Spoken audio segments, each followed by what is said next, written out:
Dr. Henry Hank Pym was an American biochemist with extensive knowledge in many areas of science. He married a woman named Maria Troivea. However, she was a political dissident from Hungary, and during a visit to her home country, she was cruelly murdered while Hank was powerless to save her. Returning home, Pym vowed to do whatever he could to fight for justice. He discovered a rare class of subatomic particles. Dubbing them Pym particles, Hank was able to develop these into applicable technology, which allows its user to grow and shrink at will. Initially, Hank became trapped in an anthill during an early phase of experimentation, and as a result deemed these particles too dangerous for use. He destroyed his first batch of Pym particles and abandoned the project. However, in the following weeks, Hank changed his mind and began to recreate his original discovery.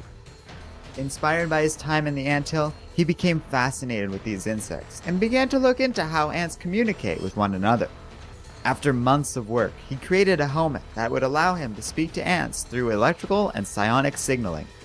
He created a costume made of unstable molecules and steel, which allows him to grow and shrink in size while also providing some protection from environmental hazards.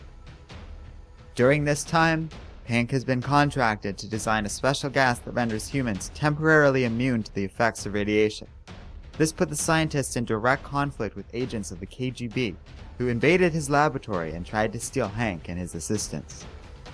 With no other choice, Hank donned his helmet, costume, and using his Pym particles, shrank down into the size of that of an ant.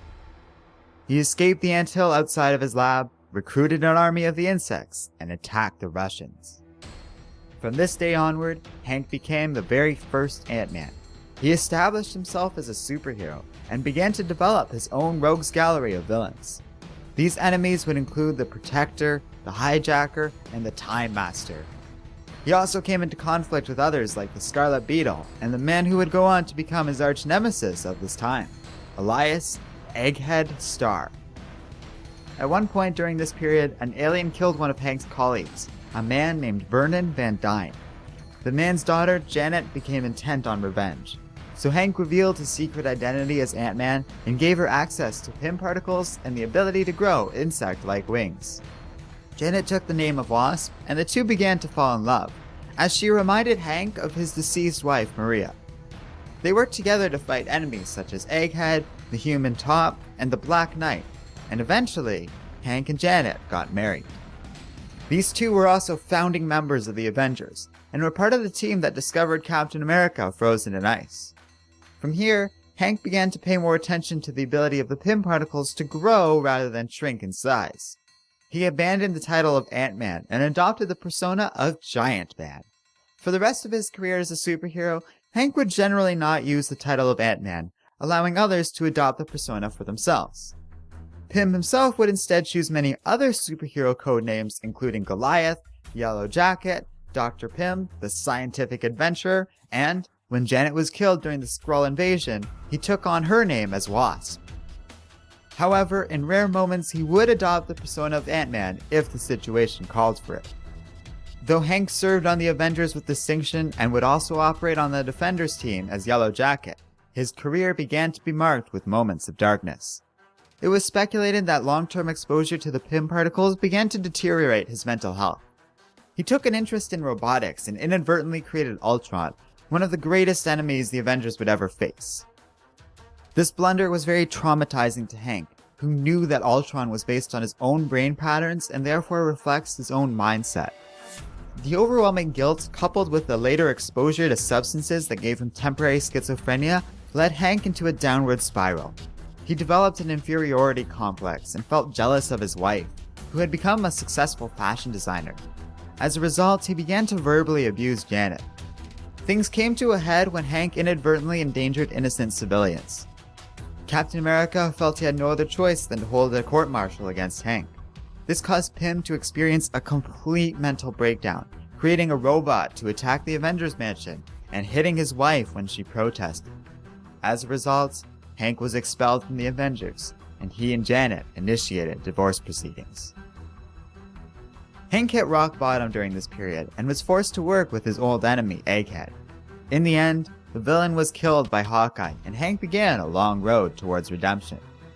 He would eventually rejoin the Avengers, working his way up to becoming a leader of his own iteration of the team, before accepting a position at the Avengers Academy, where he began to train the next generation of Avengers. Hank would go on to help protect the Earth from many threats, including Ultron, the Phoenix Force, and Odin's brother, the Serpent. He also had a significant role during Time Runs Out, when he discovered that the Beyonders were a major threat to not just Earth, but all of reality. Finally, in a story thought to take place after Secret Wars, Hank came into contact once more with his creation, Ultron. Hank and the Avengers came into a violent confrontation with Ultron, who was nearly able to infect the entire Earth with his malignant consciousness. Hank went to talk to Ultron as a distraction, while the Vision would attack the villainous robot. However, Ultron managed to trick Hank into merging with him, and the two became one. Captain America tried to reason with this new being, but neither the Ultron persona nor Hank's mind remained intact. This character was entirely different, though he retained Hank and Ultron's self-loathing. When he was forced to feel love for himself for the first time, it caused him great panic and confusion. As a result, he disabled the invading Ultron technology and fled. Consequently, the Avengers held a funeral for Pym, while the newly fused being now floats alone in space. Scott Lang was once an expert in electronics. However, he lacked the means to support his family, and thus began to use his talents as a thief. He was caught during a burglary and sentenced to prison. Though he did get paroled quickly for good behavior, his wife divorced Scott as a result of all of this. Now free, Lang chose to accept a job working for Stark International. However, his daughter Cassie Lang was diagnosed with a serious heart condition. Desperate to help her, Scott turned to a life of crime once more. He broke into Hank Pym's home and stole the Ant-Man suit. Hank observed this theft and covertly followed Scott, curious what the man would do with the Ant-Man technology. Seeing that Lang was using the suit to help his daughter, and that Scott intended to turn himself in after saving her, Hank gave his approval for Scott to become the new Ant-Man, so long as Lang promised to use this technology for lawful purposes. Scott agreed, and charges were never filed over the theft. Under this new persona, Lang would face many villains, including Taskmaster, the Absorbing Man, and, following in his predecessor's footsteps, the Scarlet Beetle. He would work with many other heroes on multiple occasions, including the Fantastic Four, Iron Man, and Spider-Man. He would also join the superhero team Heroes for Hire, working with other heroes including She-Hulk, Iron Fist, and Luke Cage. When this team disbanded, Lang started his own electronics business, though he would step in from time to time to help his superhero friends. He eventually assisted the Avengers in a battle against Kang the Conqueror, and was offered a position on the legendary team for his role in this. As part of the Avengers, Scott developed a relationship with Jessica Jones. However, Jessica was led to believe that Scott died due to the influence of Purple Man, so she wound up dating Luke Cage and becoming pregnant with his baby. When Scott turned out to be alive, he promptly ended this relationship with Jessica after learning what she had done. Scott was tragically killed during the events of Avengers Disassembled. Thanks to the influence of the Scarlet Witch, Lang died in a violent explosion. He remained dead for years, though his legacy lived on through his daughter. Cassie had been exposed to enough Pym particles over the years that she was able to grow and shrink herself at will. She joined the Young Avengers and began to operate as the hero Stature. Amadeus Cho also began to use Scott's old helmet, with Cassie's blessing. A few years after this, the Young Avengers traveled back in time along with Scarlet Witch. They were able to save Scott and bring him to the present. However, this story did not end happily. The now resurrected Scott was forced to witness his only daughter being killed right in front of him by a rampaging Dr. Doom. Grief-stricken and practically broken, Scott cradled his daughter's lifeless body, swearing revenge on the villainous tyrant. Scott would briefly join the Defenders after this event, before being asked to take over the future Foundation. With the Fantastic Four off planet, he, Medusa, She-Hulk, and Johnny Storm's girlfriend at the time, Darla Deering, watched over the Baxter Building and the prodigious children being housed there. In spite of still being racked with grief over the loss of his daughter, Scott proved to be a capable and resourceful leader during this time. When the Fantastic Four returned, Scott left the team. Later, the Watcher was murdered, and Scott was chosen as one potential candidate to replace Nick Fury as the Defender of Earth. Scott did not accept this position, and ultimately turned on Nick Fury when he was revealed to be the one that killed the Watcher. Not long after this, Dr. Doom was affected by a powerful spell during the events of Avengers and X-Men Axis. Doom became a superhero of sorts, and sought to redeem himself for at least some of his many crimes. Though unable to seek atonement for most of his actions as a villain, he was able to undo at least one evil act, and managed to bring Cassie Lang back to life. With his daughter returned, Scott tried to start a new life for himself. He managed to secure a job as head of security for Stark Industries, only for a now apparently depowered Cassie to move to Miami with her mother.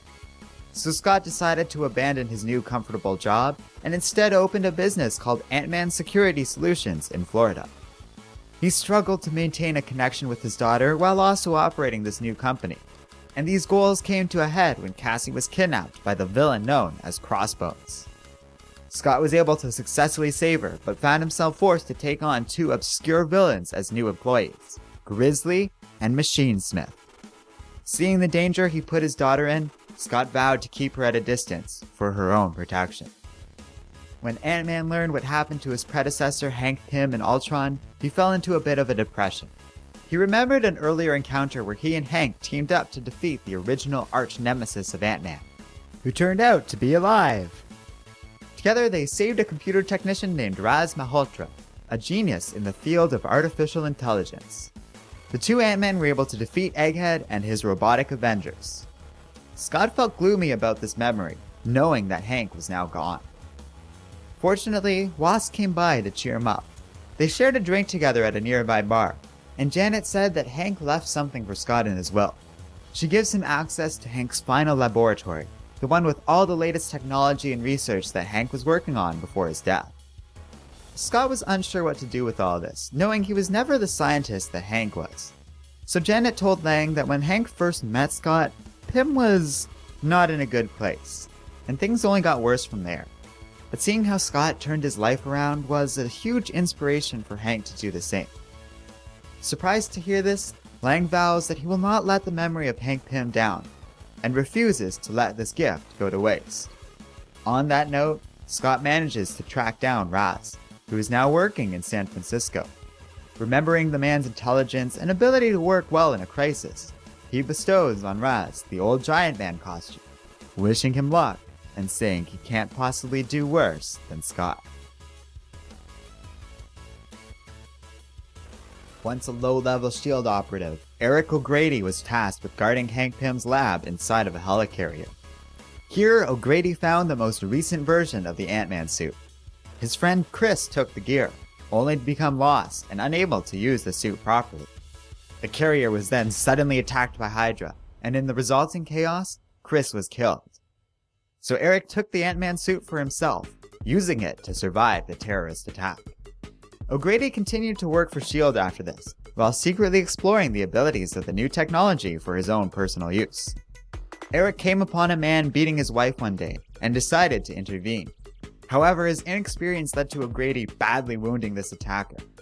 Meanwhile, S.H.I.E.L.D. tasked an agent Mitch Carson with finding the stolen Ant-Man suit. They gave Carson prototype Ant-Man gear to aid him in this investigation, so it did not take long for the agent to find Eric. The two Ant-Men came to blows, though O'Grady proved victorious. As a result of this fight, Mitch's face was badly burned, while O'Grady managed to escape from S.H.I.E.L.D. custody. Now free, Eric began to develop an interest in voyeurism. He began to use his powers to stalk women and spy on them in various states of undress, taking a particular interest in Ms. Marvel. During this time, O'Grady also impregnated and abandoned the S.H.I.E.L.D. agent Veronica King. Eric also began a partnership with the thief Black Fox, and he got a job working for Damage Control, a company that specializes in repairing damage perpetuated by superheroes and villains. Eric eventually found himself a participant in the battle to protect Earth during the events of World War Hulk. He was injured during this attack and woke up in a S.H.I.E.L.D. infirmary, with Mitch Carson standing over him, happily informing Eric that he was under arrest. Carson was able to secretly torture Eric using the Ant-Man suit, until O'Grady was saved by Iron Man. Eric was able to pin everything that had happened on Mitch, and though Iron Man was skeptical about all of this, O'Grady was given his job back at S.H.I.E.L.D. Eventually, a reluctant Iron Man and Hank Pym offered Eric access to his Ant-Man suit once more, on the condition that he work under the government, who would be keeping a very close eye on the amoral agent. During this time, Eric also refused to reconcile with Veronica, as O'Grady thought he would be a bad father due to his utter lack of morality or ethics. Though he tried to become a better man, Eric found himself regressing quickly back to his lewd and amoral ways under government custody. He found himself in conflict with the likes of the Skrulls and Ultron before being promoted into the Thunderbolts after Norman Osborn took over S.H.I.E.L.D. On this new team, O'Grady performed Black Ops missions on behalf of Norman, including a mission where the team took over Air Force One, and another where he came into direct conflict with Deadpool. But seeing the malicious behavior of the new regime, O'Grady finally began to feel regret for his actions. Knowing he couldn't do anything about it without being killed by Norman Osborn, he was advised by fellow teammate Paladin to simply remain on the team and be ready to act when the opportunity came along. The Thunderbolts continued operating, coming into conflict with the likes of Luke Cage, the Winter Soldier, and Spider-Woman. True to his desire to seek redemption, O'Grady was able to covertly free Luke Cage and Winter Soldier on these missions. When Norman Osborn came into conflict with Asgard, the Thunderbolts were sent on a mission to capture a mythical weapon known as Odin's Spear. Eric and Paladin were able to turn on their team and steal the weapon, which they agreed to hide in a safe place away from Norman Osborn. Following the events of Siege, Norman was stripped of power and rank, while this version of the Thunderbolts were disbanded. Now free and genuinely focused on redeeming himself, Eric joined the Secret Avengers. Viewed as a rookie on the team, O'Grady was paired with War Machine, but James Rhodes did not view Eric as someone worthy of being called Ant-Man. However, the group was able to work together to face many threats, including Onslaught, the forces of the Serpent, and a sinister group known as the Shadow Council. In spite of his apparent heroism, O'Grady did not quite give up on his womanizing ways. He used his new position as an Avenger to engage in several sexual encounters with women. Eric also tried to work with Hank Pym on one mission, only for him to be tricked into helping his old partner, Black Fox, in stealing something from the original Ant-Man's laboratory. Eric took responsibility for his role in this theft and worked with Hank Pym to retrieve the stolen object. Later, while on a mission, Eric found a mother and child. He was unable to save the mother, but was able to take the child and escape. O'Grady later found himself surrounded by a group of hostile robots called the Adaptoids. With his powers drained, Eric willingly sacrificed himself in order to buy the kid enough time to escape. He was savagely beaten to death by the androids, but at least had died a heroic and honorable death. However, his death was not immediately observed by his peers, as he was quickly replaced by a life model decoy under the control of the Adaptoids. This android remained with the Secret Avengers, acting as a hero and retaining many aspects of Eric's personality and behavior. However, he eventually recreated himself as the Black Ant and launched an attack on the Avengers headquarters. This life model decoy was eventually killed by Valkyrie.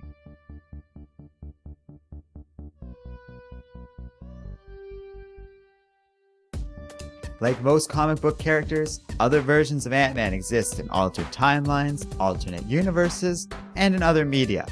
The following are some, but not all, of these alternate characters. First is Stinger, a clone of Scott Lang in the 616 universe that was a servant of a villain. This clone was killed in an explosion on Hydra Island. There is also an ultimate version of Ant-Man, though this was simply an unfinished android that was being created by Ultron. It was never completed. Multiple versions of Ant-Man were depicted on the alternate worlds of Earth X, and this team was referred to as the Ant-Men. May Riley also appeared as Ant-Man in a What If comic. Other versions of Hank Pym have also been found in the comics, although he's usually depicted as Giant Man in these stories. Hank appears as a natural philosopher with Marvel 1602. His children also appear in the MC2 comic line. They are named Hope Pym and Henry Pym Jr. Hank's body was depicted in Old Man Logan. Still in giant form, it had become a bit of a landmark in that universe. An ultimate version of Hank Pym also existed. This story retained Hank's unstable mental health, and he was kicked off the team of this universe's version of the Avengers after hitting Wasp, though he eventually rejoins the team as Yellow Jacket. The ultimate Hank Pym eventually sacrificed himself to save his fellow teammates during the events of Ultimatum. Scott Lang also has other versions of himself in the comics. He was depicted in this House of M story, where he was seen dating Jessica Jones. In the MC2 universe, Scott was depicted as having long retired from being Ant-Man, though Cassie did steal the Ant-Man tech and became a new hero known as Stinger. Scott eventually came out of retirement to help prepare this universe's version of Vision, and enjoyed being a hero so much that he wound up joining A-Next as well. MC2 also depicted another alternate Scott Lang, who had become a Nazi in his home universe, adopting the villainous persona of Pincer, and was stated to have killed his own daughter. Finally, zombified versions of both Scott Lang and Hank Pym have been depicted in Marvel Zombies. Ant-Man has appeared in a few cartoons on television, including The Avengers, Earth's Mightiest Heroes, Avengers Assemble, and Ultimate Spider-Man, Web Warriors. He's also appeared in several video games. In most media, either Scott Lang or Hank Pym take on the role of Ant-Man, as Eric O'Grady has rarely appeared outside of the comic books. Both Scott and Hank will appear in the new Ant-Man film. Paul Rudd will be depicting Scott Lang, while Michael Douglas will be portraying Hank Pym. This movie will retain the sense of legacy between these two, establishing Hank Pym as the original Ant-Man from the 1960s, and serving as a mentor to Scott Lang. Cassie Lang is also set to have a cameo appearance in this movie, and Evangeline Lilly will be appearing as Hope Van Dyne, daughter of Hank Pym and Janet Van Dyne. Paul Rudd is also scheduled to reprise his role as Ant-Man next year in the movie Captain America: Civil War. All versions of Ant-Man operate on more or less the same principles and share the same abilities. They can freely manipulate their own density and size using Pym particles, though Ant-Man usually prefer or are only able to shrink themselves down in size for infiltration and surgical strikes. All versions of Ant-Man retain their normal levels of strength even when they are much smaller, though their mass does decrease with their reduced size. Conversely, rowing has been depicted as vastly increasing one's strength and mass. Pym particles allow for this by gaining or shunting mass from an alternate dimension, though it has been suggested that they cause mental instability in the users based on the behavior and history of Hank Pym and Eric O'Grady. This has not been observed in Wasp, Stature, Scott Lang, or most people who have used Pym particles in the past. Considering how Eric was a bad person before he even became Ant-Man, and that Hank was exposed to many other substances and experiences which could explain his gradual mental breakdown, this effect is unlikely and largely speculative. Regardless, it has been outright stated that these substances do exert a lot of strain on the user both mentally and physically, so perhaps the strain on the user is dependent on the mental health of the person to begin with. It also appears that repeated, long-term exposure to Pym particles allows users to grow their own particles biologically, not needing any further exposure and allowing them to grow and shrink at will. This has been observed in characters like Hank, Janet, and Cassie. All three of the main Ant-Man use different versions of a helmet, which allows them to communicate with insects through psionic energy and electrical signals. This is most commonly used to summon ants, but can also facilitate communication between team members. The helmet can also provide a limited air supply for when traversing hostile environments, and the original helmet contained a tiny, hidden research laboratory designed by Hank Pym. The Ant-Man costume itself is designed with unstable molecules so it can grow and shrink with its wearer. At varying times in their careers, all three Ant-Men have been seen using electrical stingers built into their wrists or gloves. Hank Pym is a scientific genius and by far the smartest and most resourceful of all three Ant-Men. He has a PhD in biochemistry and nanotechnology, and has expert-level knowledge of physics, robotics, and entomology. Compared to Eric and Scott, Pym is also much more adept at growing and shrinking other people and objects.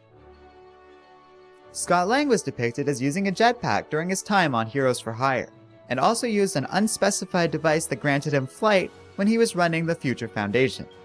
He also has advanced training and knowledge of electronics. Eric also has a jetpack and uses two robotic arms that are attached to the back of his suit. The jetpack could be detached from the costume and was used as a weapon thanks to the incredible power of the jet's fuel. However, Eric has never trained in using any of this technology, so he tends to be lacking in skill compared to Hank or Scott. Like Hank, Eric is also able to grow in size, but unlike his predecessor, O'Grady prefers to operate on a smaller scale.